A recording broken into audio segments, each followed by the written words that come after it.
Welcome, everybody, to Legends of the Jungle on the Gruely True Sports Network. I'm your host for Legends of the Jungle, Mike Goodpaster. So you might ask, what are Legends of the Jungle? We're going to talk a little Cincinnati Bengals history here, and we're going to do it probably every few days. Maybe even talk to some former players and talk about games. Just talk about the history of the Cincinnati Bengals, which in this century has not been that great. But I grew up in the 70s and 80s, and it actually wasn't too bad back then. And we're going to discuss that today. And today our topic is going to be the 10 greatest wins in Cincinnati Bengals history. And, you may say that's hard to find, but not if you go to the 70s and the 80s. And there's a few recent games in there also. But let's start off at number 10. My 10th greatest win in Cincinnati Bengal history was the 1977 matchup between the Bengals and the Steelers. This was played at the end of the season. I think there was 2 weeks left in the season. The Bengals were one of the best teams in the 1970s, and the problem was the Steelers were one of the greatest teams of all time. And the Bengals, it seemed, every year needed to beat the Steelers to make the playoffs, and they couldn't get over that hump. That is until a freezing cold day in 1977. And as always, the Bengals needed to win over the Steelers in a win on the final week in Houston, and the Bengals would be playoff bound. This time, though, the Bengals came through. Cincinnati took the lead on a pick six by Bengals great Lamar Parrish, and they still trailed 10-7 heading into halftime. The Bengals defense owned the second half, though, led by guys like Reggie Williams, Jim LeClaire, Gary Burley, and the offense won the game behind a Ken Anderson touchdown pass to Pat McInally. The interesting thing about McInally is he's more known as a punter, but this is a guy that was such a great athlete. You always hear everybody talk about Ray Guy was the most athletic punter of all time. Ray Guy wasn't lining up at wide receiver for the Raiders. And the thing is, between 1970 and 1980, Pat McInally started in a lot of games. But McInally catches the touchdown pass here. Probably the last great game he had as a receiver was 1980 against the Cleveland Browns. Last week of the season, he took a hellacious hit, cheap shot, by Tom Darden of the Cleveland Browns, and then came back to catch a touchdown pass over Darden later in the game. The Bengals eventually lost that game. But this day in 1977 was a day that belonged to the Bengals defense. They totally shut down the Steelers for the entire second half. Unfortunately, as Bengal luck would have it, they still missed the playoffs because the next week they lost a close 21-17 decision to the Houston Oilers in the Astrodome, while the Pittsburgh Steelers were winning their final game. So, even in beating Pittsburgh, things didn't go too well for the Bengals that year. All right, 1985 brings the Cincinnati Bengals 50-24 shellacking of the Dallas Cowboys. Now, this was the first trip Dallas had ever made to Cincinnati. If you remember the strike season in 1982, the Bengals and Cowboys were supposed to play on Monday Night Football in Cincinnati, but of course 7 weeks of that season were lost to the strike. Now, this was definitely a memorable first trip for Dallas. Well, maybe not for the Cowboys, but it was for Bengal fans. The Bengals entered the game with a 6-7 record and were the underdogs at Riverfront Stadium. The story of this game was the Bengals' defensive line of Ross Browner, Eddie Edwards, and Tim Crumry completely taking over the game from the outset and destroying the Cowboys' offensive line. The Bengals' offense was as devastating as quarterback Boomer Esiason threw 3 touchdowns in a game that was never really in doubt. The Bengals jumped out to a quick 22-0 lead, never looked back. That 22-0 lead was like that, from what I remember, with like 9 or 10 minutes left in the first quarter still. And the interesting thing here was you had the Dallas Cowboys center. When they asked him about Tim Crumry, he said, "I've never heard of him. Is his name Crummy?" And Tim Crumry made sure that this was a day in the jungle that the Dallas Cowboys would never forget. Now, unfortunately, the Bengals went on the next week, and they got beat by Washington on a last-second field goal. Actually, I think it was a missed field goal by Jim Breach, who tried it from 52 yards to tie the game. It came up a little bit short. So they were pretty much out there, and then they finished the season by losing to the New England Patriots, who would go on to the Super Bowl. They lost 31-23 there, and that was the end of the season. Another 7-9 season, which it seemed like a lot of Bengals seasons ended just short of the playoffs, needing somebody else to lose. 1981 is where we get our 8th biggest win in Bengal history. And that was the first game of the season. The Bengals were coming off a 6-10 season, but there was a lot of hope in Cincinnati because Forrest Gregg really seemed to turn this around in 1 year. I mean, this is a team that in 1980 beat the Pittsburgh Steelers twice, which almost never happens. Beat them on last-second field goals twice. In 1981, the Bengals are starting off the season against Seattle, and nobody could have known, I think, that this game would be the catalyst that would help the Bengals get a leg up to advance to their first Super Bowl. The Seahawks jumped out to a 21-0 first quarter lead, and all looked lost. But quarterback Kenny Anderson was pulled for third-string quarterback Turk Schonert, and Schonert delivered. Schonert was helped by running backs Pete Johnson and Archie Griffin, who stepped up and had a big final 3 quarters. And the thing was, as I said, Turk Schonert was the third-string quarterback because Jack Thompson was also hurt at this time. Now, the next week, the Bengals went to New York to play, and Forrest Gregg decided to go with Kenny Anderson, which pissed off a lot of Cincinnati Bengal fans.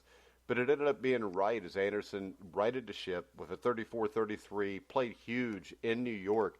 And that's the New York Sack Exchange who actually made the playoffs that year. So that was a huge win in 1981, and it was a big catalyst. Now, number 7 is kind of the same thing. I mean, it's much like 1981. It was the season opener against the Arizona Cardinals in Cincinnati. And the Bengals got what I think could be called a character-building win here, led by the defense. The defense had 2 huge goal line stands. The last was in the final seconds of the game. And this was a game dominated by the Bengals defense again. The defensive line of Tim Crumrye, Jason Buck, Jim Scow, Skip McClendon. Linebackers Reggie Williams and Joe Kelly were also instrumental in this win. David Fulcher made some huge plays. But this is a game coming off an 87 season where the Bengals went into the season as a Super Bowl favorite. They ended up 4-11, lost a ton of close games. I think they lost like 8 games by less than a touchdown. So I think this was something that really changed the dynamics of this 1988 team to be able to win a game that close at the wire. Now, number 6 is a little more recent. 2005, Cincinnati 38, Pittsburgh 31. This was at Pittsburgh. And this is after the Bengals had missed the playoffs for 14 straight seasons, 15 really. And the Bengals became relevant for the first time in those 15 years with a huge road win, which led them to their first divisional title in a decade and a half. Carson Palmer led the Bengals offense by throwing 3 touchdowns. The biggest play of the game, though, was made by Bengals kick returner Tab Perry, who returned a kickoff all the way back to the Steelers' 1-yard line, which led to a Rudy Johnson TD run. Now, unfortunately, after this game, Pittsburgh got hot, and we know what happened in the playoffs. And it was a cheap shot. My number 5, 1981, AFC Divisional Playoffs, Cincinnati 28, Buffalo 21. This was the first ever NFL playoff game in Cincinnati, 13 years after the franchise was born, and it was definitely worth the wait. The Bengals had won the regular season meeting between the two teams in overtime, 27-24, and this was another nail-biter. Now, surprisingly, the hero of this game was Bengals running back Charles Alexander, who ran for 72 yards, including 2 touchdowns. The crowd may have been the difference in this game, though. As the jungle rocked, they didn't call it that yet, but it was still a jungle. And as the Bills completed a huge 4th down pass, putting them deep in Bengals territory with time running out. The problem for the Bills was the crowd was so loud, they couldn't get the play off in time. So everybody in the crowd thought the Bills had just hit a big play. Everybody watching on national TV thought they hit a big play that may lead to winning in the game. But then there's a flag on the field. It's a delay of game, which was huge. The Bengals eventually stopped that drive on the next 4th down attempt, and the crowd was so loud, as I said, nobody even heard the whistle. Nobody saw anything until the play was over and the flag was laying on the ground. And this was a Buffalo Bills team led by Joe Ferguson that had made the playoffs in 1980. They were damn good. They'd beaten New York in the wild card game 31-27. They had Joe Cribbs running the ball. They had a really good defense. But this was a huge win for the Bengals. It was the first win in organization history, franchise history. So another catalyst to the 81 Super Bowl. Now here's one a lot of you may not remember, 1970, the Cincinnati Bengals, 45. The Boston Patriots, 7. Yeah, don't tell me I'm wrong. They were the Boston Patriots at this time. And this was just the Bengals' third year of existence. And they started off the season the way they were expected to, by going 1-6. What happened after that, I don't think has been equaled in NFL history. The Bengals went on to win 7 straight games, just a 14-game season in 1970, and the AFC Central Division title. They needed a win over the Boston Patriots on the last day of the season to clinch the division. And they dominated the Patriots, winning 45-7 in front of a sellout crowd at Riverfront Stadium. The Bengals defense stole the show as they held quarterback Joe Kapp and the Patriots to 168 yards of total offense. The star of the defense on this day was Bengals legend Ken Riley, who intercepted 2 passes to help clinch the playoffs for the first time in Bengals history. Now, this Bengals team would go on to lose 17-0 to Johnny Unitas and the Baltimore Colts. I don't even think that they got past midfield until the third quarter.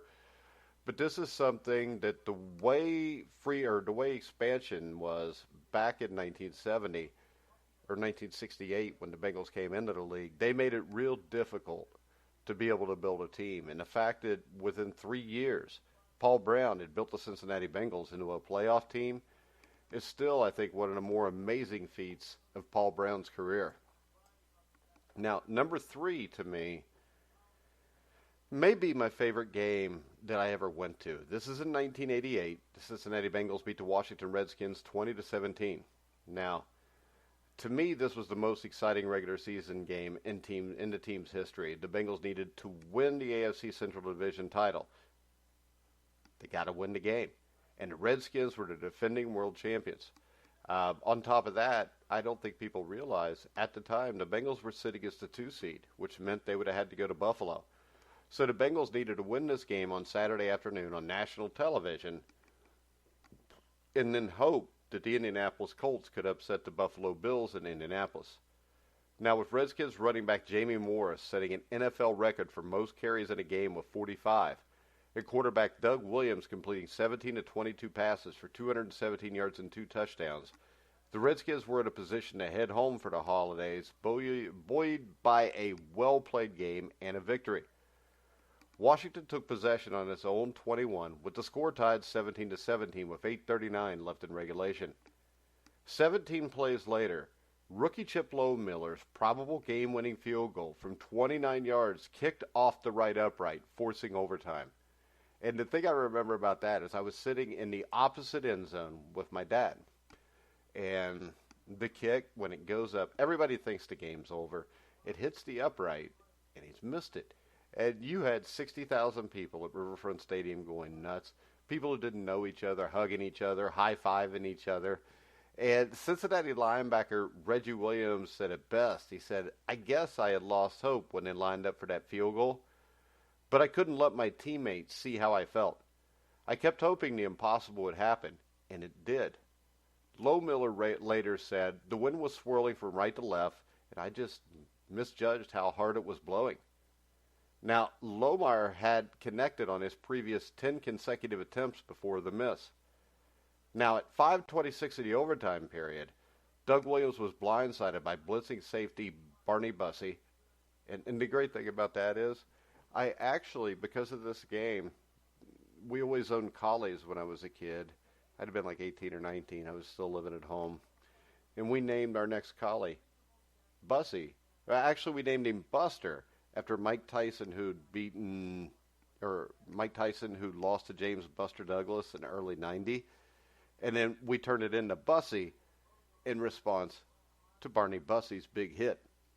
But Williams fumbles the ball. David Grant recovered it for Cincinnati at the Redskins 17. 3 plays later, Jim Breach kicked the game winner. And Jim Breach is a guy that's not going to miss a game winner under that kind of circumstances. He proved that in the Super Bowl, when he kicked a 43-yard field goal, I think it was, that could have won the Bengals the Super Bowl if the defense could have held up. Now, with the win, the Bengals clinched the first-round bye. And like I said, a lot of people fail to remember, they did not clinch home field advantage throughout the playoffs till the next day when the Colts upset the Bills in Indianapolis. Now, number 2, same season, 1988. AFC Championship game. Bengals 21, Bills 10. The Bengals scored first on a 1-yard Ickey Woods run following a Jim Kelly interception. Of course, then Ickey had to run to the sideline to do the shuffle because the NFL was trying to outlaw everything the Cincinnati Bengals did that year, including the no-huddle offense, but we'll talk about that in a second. Jim Kelly answered with 4 straight completions, including a touchdown pass to Andre Reed to tie the game. After Buffalo's defense held, a promising Bills drive fell short of scoring when Scott Norwood's 43-yard kick sailed wide left. Boomer Esiason led the Bengals into Buffalo territory and then found the end zone to give them a 14-7 lead. A Norwood field goal closed the gap to 14-10 at halftime, but that's as close as it would get. The Bills' offense struggled in the second half, failing to convert a third down and only converting 2 total first downs, as the underrated Bengals defense completely dominated the game. All 5 second-half drives began inside their 23-yard line. The Bengals added another Woods touchdown run to push the Bengals' lead to 21-10. Kelly threw another pick on a 4th down attempt in the red zone to Bengals safety David Fulcher. Now, the best part of this game for me, and if you never get to hear it, I interviewed Sam Weiss well over a year ago about this, was, Bills head coach Marv Levy crying about how the Bengals' no-huddle offense should not be legal. Now, with the help of his friend Don Shula, who was still an active coach but for some reason the head of the competition committee, the Bengals could not use the no-huddle the way they wanted during this game or were completely banned from using it in the Super Bowl. Of course, Marv Levy would then go on to steal the Bengals' offense for his own and proceeded to lose 4 straight Super Bowls and somehow get elected to the Hall of Fame. Life's not very fair. But let's go to number 1. And number 1, I think, is unquestioned. The 1981 AFC Championship game. Bengals 27, Chargers 7. Now, this game's nicknamed the Freezer Bowl, coldest game in NFL history, 59 degrees below zero, January 10th, 1982. Now, before we started in this game, I always hear people say that the Bengals won because of the cold. This is an utterly stupid comment to make when you realize that the Bengals went to San Diego 2 months before this and actually beat the Chargers even worse in 80-degree weather, 40-17. So if you think the Bengals won because of the weather, that would simply not be the case. The Bengals won because they were the superior team the entire year. The game was one of the few in NFL history in which the same team kicked off to begin both halves. Cincinnati won the toss and instead of receiving, elected to have the brutally cold wind at their backs to start the game, believing it would neutralize San Diego's passing game and help the Bengals to build an early lead. The strategy paid off as Cincinnati built a 10-0 lead in the first quarter. San Diego would score their only touchdown in the second, but gave up another score to the Bengals and trailed 17-7 at the half. Accordingly, San Diego used its option at the beginning of the second half to receive the kickoff, resulting in Cincinnati's kicking off to begin both halves, and in the same direction both times. Using their second half option to again begin the half with the wind at their backs, the Bengals put the game away in the fourth quarter when quarterback Ken Anderson threw a touchdown pass to tight end M.L. Harris for the final score of 27-7. The great thing about this game, it shows just how great Kenny Anderson was. I think Kenny Anderson, Tom Brady, Terry Bradshaw, the 3 best bad weather quarterbacks I've ever seen. Kenny Anderson belongs in the Hall of Fame. Lamar Parrish, Ken Riley, all names that you've heard in this. Reggie Williams, Isaac Curtis. These guys are all Hall of Famers to me. And I can tell you this, when people rip on me, why do you like the Bengals? Well, I grew up with the Bengals, just like a lot of you guys out there did. And whether you grew up during the last 20 years of the franchise or the first 20 years of the franchise, we are Cincinnati Bengal fans because someday it'll pay off. At least that's what I keep telling myself. And if you switch teams all the time, it doesn't mean the same as if you stick with the same team all the time. So, let's hope that the Bengals' new signings, and hopefully they will pick Joe Burrow. And maybe in 20 years I could do this list again. And maybe most of these games will be from more recent times in Super Bowl championships. But I want to thank everybody for listening today. And I want to remind you, you can follow me on Twitter at Grueling Truth. and you can hear our shows anywhere you find podcasts, including Spotify, iHeartRadio, iTunes, TuneIn, Spreaker, Stitcher, wherever you find podcasts, you'll find The Grueling Truth. So for now, I'm Mike Goodpaster. You've been listening to The Grueling Truth, where the legends speak.